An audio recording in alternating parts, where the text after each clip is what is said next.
Hi there. तो आज हम लोग लीड कोड का प्रॉब्लम नंबर 1722 देख रहे हैं। Minimise Hamming distance after swap operations. तो यहाँ पे हमें दो इंटीजर्स एरेज दी होंगी, सोर्स और टारगेट, और हमारे पास एक अलाउड स्वैप्स वाली 2D एरे दी हुई है। तो उस 2D एरे में हमारे पास कुछ इंडिसेस के सेट्स हैं। तो अगर हमारे पास AI इंडेक्स और BI इंडेक्स हैं तो उन इंडिसेस को हम लोग आपस में स्वैप कर सकते हैं इन सोर्स एरे, है ना। तो जैसे अगर यहाँ पे ये 2 वाला इंडेक्स है और यहाँ पे 4 वाला इंडेक्स है, इसकी वैल्यू कुछ यहाँ पे दी हुई है, इसकी वैल्यू कुछ यहाँ पे दी हुई है, तो इन वैल्यूज़ को हम लोग आपस में स्वैप कर सकते हैं अपनी सोर्स वाली एरे में।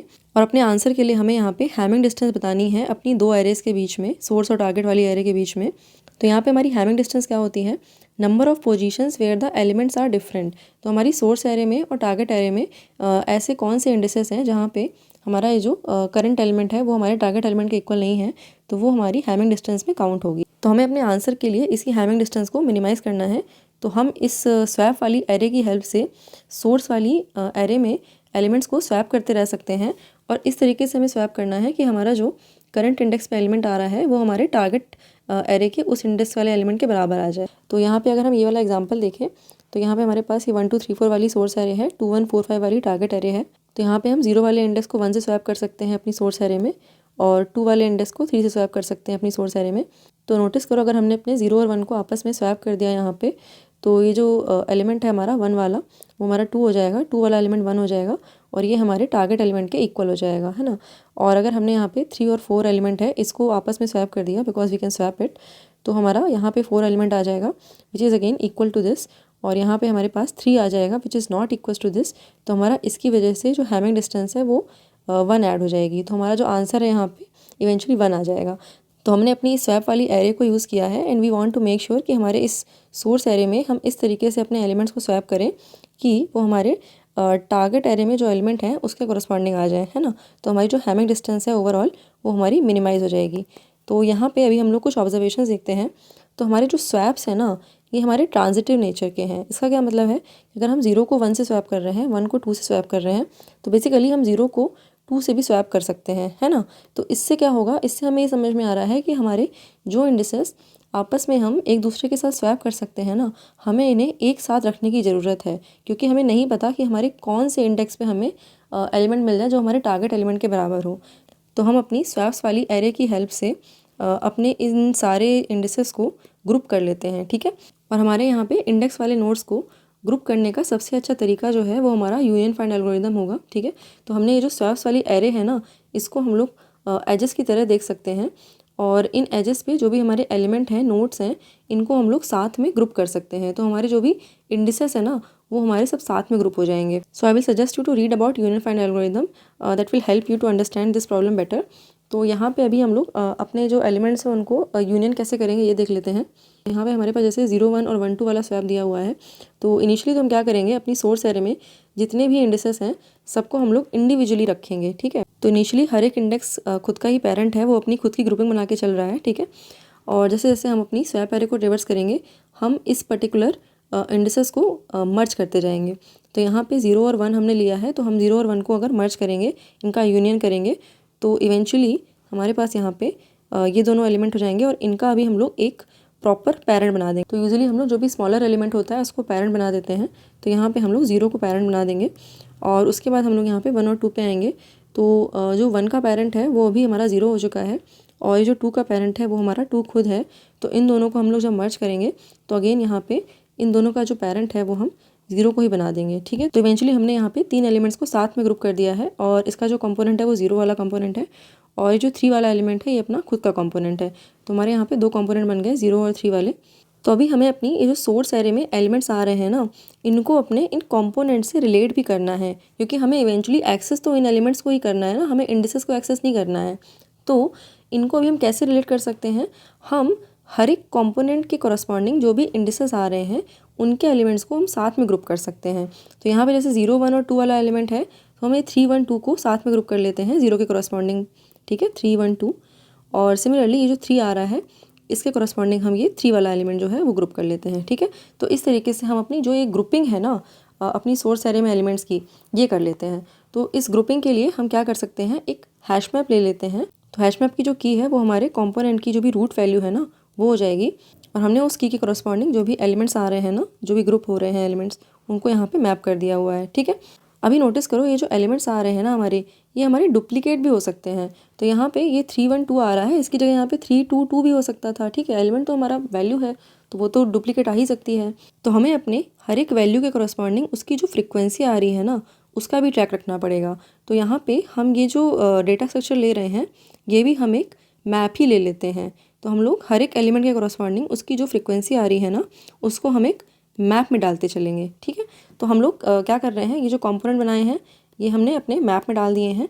उसके करस्पॉन्डिंग जो भी हमारी वैल्यूज़ हैं एरे में वो हमने निकाल ली हैं और उन वैल्यूज़ को भी हमने एक मैप में डाल दिया है टू ईजी एक्सेस। ठीक है, तो हमारे मैप में ये पहली वाली वैल्यू हमारे रूट कंपोनेंट को डिफ़ाइन कर रही है और उसके बाद ये जो दूसरा वाला मैप है उसमें हमारी वैल्यू जो है करंट इंडेक्स पे और उसकी जो फ्रिक्वेंसी आ रही है वो हमने स्टोर करी हुई है। ठीक है, तो ये हमने अभी तक स्टोरेज वाला काम किया है, अपनी सोर्स एरे के एलिमेंट्स को प्रॉपर्ली स्टोर किया है इंडेक्सेस को ग्रुप ग्रुप करके, है ना। तो अभी हमें अपनी टारगेट एरे के लिए क्या करना है, टारगेट आई पे हमारी जो भी वैल्यू है उसका हमें कॉरस्पॉन्डिंग ग्रुप फाइंड आउट करना है।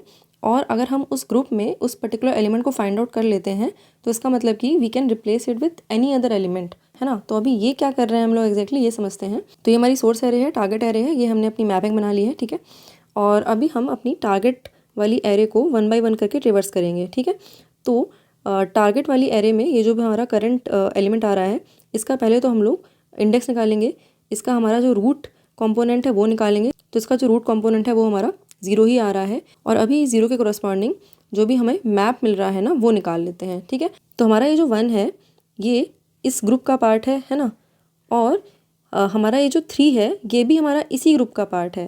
तो इसका मतलब कि हम इस 1 को आराम से स्वैप कर सकते हैं विद दिस 3, है ना। तो ये वाली जो 1 वैल्यू है ये हमारे सेम ही ग्रुप में आ रही है जहाँ पे ये 3 वाली वैल्यू आ रही है। तो हम लोग क्या कर सकते हैं, इस वैल्यू को यहाँ पे अभी रिमूव कर सकते हैं। तो हम हर एक टारगेट वैल्यू के करस्पॉन्डिंग उसी वैल्यू को हटा रहे हैं क्योंकि दिस इज़ जस्ट शोइंग कि हम लोग इसको स्वैप कर पा रहे हैं किसी और वाली वैल्यू से। तो जब भी हमारा यहाँ पे 3 आएगा तो हम लोग यहाँ पे 3 को हटा देंगे, तो उसका मतलब कि वो वाली वैल्यू भी हमारी आराम से स्वैप हो पा रही है किसी वैल्यू से। तो हमें बस ये देखना है कि हमारा वो वाला जो एलिमेंट है वो उसी ग्रुप का पार्ट है कि नहीं है। अगर वो उस ग्रुप का पार्ट है तो हम कहीं ना कहीं से उसको स्वैप कर लेंगे इवेंचुअली, और ये हमारी बाई डायरेक्शनल चीज़ है। तो यहाँ पे तो ये जो डिस्टिंक्शन है वो क्लियरली दिख रहा है कि हमारी जो वैल्यूज़ हैं आपस में हम लोग यूज़ कर ले रहे हैं। तो अभी हम लोग आगे बढ़ेंगे, 3 पे आएंगे। तो 3 का जो इंडेक्स है वो हमारा 1 आ रहा है, इसका जो रूट इंडेक्स हमारा 0 आ रहा है। 0 के करस्पॉन्डिंग जो भी हमारा मैप मिल रहा है वो ये मिल रहा है, और इस मैप में हमारे पास ये 3 वैल्यू एग्जिस्ट कर रही है, मतलब कि उसको किसी और इंडेक्स से हम आराम से स्वैप कर सकते हैं। तो इसको भी हम लोग यहाँ पे हटा देंगे और फिर हम यहाँ पे इस वाले 3 पे आएंगे। अब इस वाले 3 के लिए अगेन हमारा जो इंडेक्स है वो 2 है, इसका जो रूट इंडेक्स है वो 0 है, और इस वाले मैप में हम आएंगे। इस वाले मैप में अभी ये जो 3 वाली वैल्यू है ना ये एग्जिस्ट नहीं कर रही है, तो इस वाली वैल्यू को हम लोग रिप्लेस नहीं कर पाएंगे कहीं पे भी। तो हमें अपनी इस वाली वैल्यू के करस्पॉन्डिंग जो भी हमारा इंडेक्स आ रहा था वहाँ पे कोई वैल्यू नहीं मिल रही है स्वैप करने के लिए। वैसे तो हमारी ये 3 1 वाली वैल्यू थी, लेकिन हमने इसको यूज़ कर लिया है इस वाली जगह पे, तभी हमने इसको यहाँ से हटाना भी शुरू कर दिया है क्योंकि we don't want to use it again and again, है ना। तो इसकी वजह से हमारे पास यहाँ पे हैमिंग डिस्टेंस हमारी +1 हो जाएगी। ठीक है, और उसके बाद हम यहाँ पे लास्ट वाले इंडेक्स पे आएंगे। तो इसका जो इंडेक्स है वो 3 आ रहा है, इसका रूट इंडेक्स भी हमारे पास 3 ही रहेगा। तो ये वाला जो इंडेक्स है हमारा इस वाले मैप को करस्पॉन्ड कर रहा है, और इस मैप में हमारे पास अगेन ये 2 वाली वैल्यू नहीं है। तो इस मैप में कोई ऐसी वैल्यू नहीं है जहाँ पे हम इस पर्टिकुलर इंडेक्स पे जो वैल्यू आ रही है उसको स्वैप करके ये वाली वैल्यू बना दें, है ना। तो इस वजह से हमारा इसकी वजह से भी जो हैमिंग डिस्टेंस है वो हमारी +1 ऐड होगी। तो ऑल इन ऑल हमारी जो हैमिंग डिस्टेंस है वो हमारी 2 हो जाएगी because of these and these element. ठीक है, तो हमारी सॉल्यूशन अप्रोच क्या है, हमने यूनियन फाइंड एल्गोरिथम की हेल्प से पहले तो अपने इस इंडेक्सेस को ग्रुप कर लिया, फिर हमने उसकी हेल्प से यहाँ पे मैपिंग कर ली अपने जो ओरिजिनल वैल्यूज़ हैं सोर्स वाले एरे में, और फिर हमने अपनी टारगेट वाली एरे को ट्रिवर्स किया, और जो मैपिंग हमें मिलती जा रही है इसका मतलब कि हम कॉरस्पॉन्डिंगली किसी और इंडेक्स से उसको स्वैप कर सकते हैं। ठीक है, और अगर नहीं मिल रही है मैपिंग तो मतलब कि हमारी जो हैमिंग डिस्टेंस है उसमें हम +1 ऐड कर देंगे। ठीक है, तो ये हमारा इतना सा सॉल्यूशन अप्रोच हो गया। सो अभी हम लोग इसका कोड भी देख लेते हैं टू अंडरस्टैंड इट बेटर।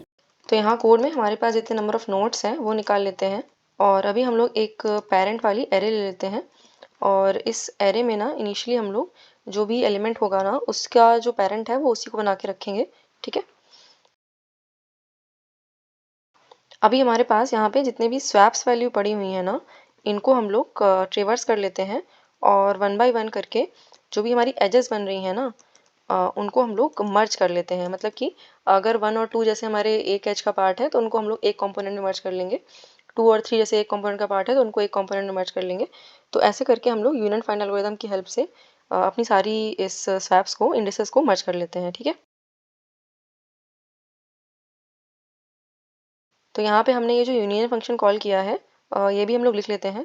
तो ये यूनियन फंक्शन क्या करता है, हमारे जो दो नोड है ना उनका तो पेरेंट निकालता है पहले। ठीक है, तो पेरेंट निकालने के लिए हम लोग फाइंड फंक्शन का यूज़ करते हैं, तो वो भी हम लोग लिखेंगे अभी।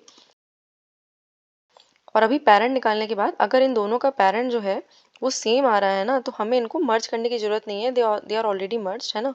तो यहाँ पे हम लोग सिंपली रिटर्न कर जाएंगे। और अगर ऐसा नहीं है तो हमको ये देखना है कि अगर P1 की वैल्यू हमारी P2 से छोटी है तो यहाँ पे हम ये जो P2 का पेरेंट है ना वो हम P1 को बना देंगे, क्योंकि P1 की वैल्यू छोटी है तो अभी उस वैल्यू को हम पेरेंट बना देंगे। अदरवाइज हम यहाँ पे ये जो P1 है इसका पेरेंट बना देंगे P2 को। ठीक है, तो ये हमने अपना यूनियन फंक्शन लिख लिया है। अभी हम लोग यहाँ पे फाइंड फंक्शन भी लिख लेते हैं। तो यहाँ पे फाइंड फंक्शन का काम बस इतना सा होता है कि किसी भी नोड का जो भी पेरेंट है ना वो फाइंड आउट करके दो। तो हम लोग क्या करते हैं, यहाँ पे इस फंक्शन को रिकर्सिवली कॉल करते रहते हैं। तो हम लोग ये देखेंगे कि अगर हमारा parent of x is not equals to x, तो इसका पेरेंट कुछ और है, मतलब, है ना। तो हम लोगों को यहाँ पे रिकर्सिवली इसको फिर से कॉल करना पड़ेगा। तो हम लोग जो पेरेंट ऑफ x है इसको अपडेट कर देते हैं फाइंड फंक्शन कॉल करके, और एट द एंड हमारा जो भी पेरेंट ऑफ x आ रहा है ना वो हमें यहाँ पे रिटर्न करना पड़ेगा। ठीक है, तो ये हमने अपना ये फाइंड फंक्शन लिख लिया है। अभी हम लोग यहाँ पे कंटिन्यू करते हैं। तो यहाँ पे अभी हमें ना एक मैप बनाना था और अपनी ये जो सोर्स वाली एरे की वैल्यूज़ है ना उनको अपने मैप में डालना था। ठीक है, कोरस्पॉन्डिंग टू ईच कंपोनेंट।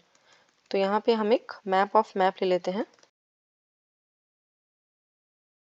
तो अभी हम लोग अपने सोर्स वाली जो एरे है ना उसके सारे एलिमेंट को ट्रिवर्स कर लेते हैं। तो हमें अपने हर एक इंडेक्स के कोरस्पॉन्डिंग पहले तो जो भी पेरेंट है ना वो निकालना है। तो यहाँ पेरेंट मतलब कि हमने कंपोनेंट निकाल लिया है। ठीक है, अभी इस कंपोनेंट को हमें अपने मैप में डालना है। तो अगर पहले से कोई वैल्यू पड़ी हुई है मैप में तो हम लोग डायरेक्टली इस वैल्यू को ऐड कर सकते हैं, और अगर नहीं है तो पहले तो हमें मैप में ना ये वैल्यू बनानी पड़ेगी।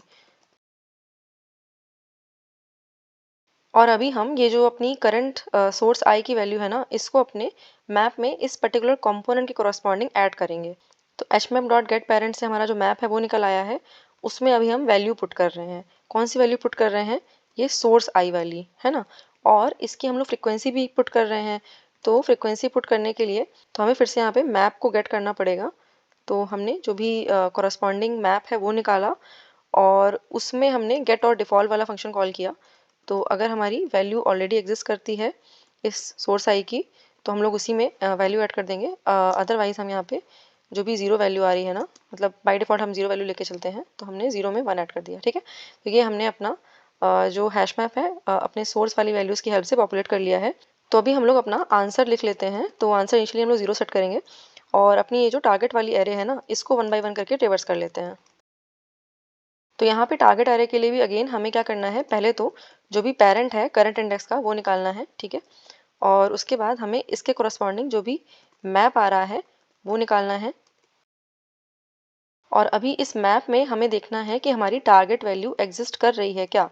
तो if this contains our target value, इसका मतलब कि हम इंटरनली उसको किसी और इंडेक्स से स्वैप कर सकते हैं और अपना जो आंसर है वो हम ज़ीरो बना सकते हैं हैमिंग डिस्टेंस वाला। तो यहाँ पे हम अपने इस मैप में ये जो वैल्यू है इसको डिक्रीज करके डाल देते हैं। और अगर हमारे पास ये जो टारगेट आई की वैल्यू है ना ये हमारी ज़ीरो हो जाती है मैप में, तो हमें इस वैल्यू को रिमूव भी कर देना है। ठीक है,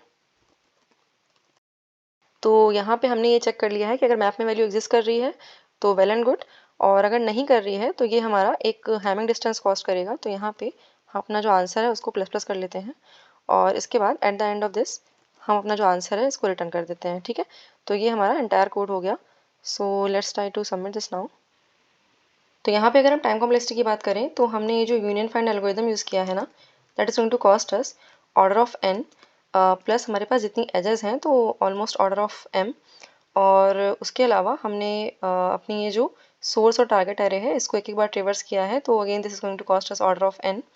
और अगर हम स्पेस कॉम्प्लेक्सिटी की बात करें तो हमने ये जो हैश मैप वगैरह यूज़ किया है और ये जो पेरेंट एरे यूज़ करी है everything is all in all order of n almost. ठीक है, so yeah, that was all for this video. Thank you for watching. I'll see you next one. Bye bye.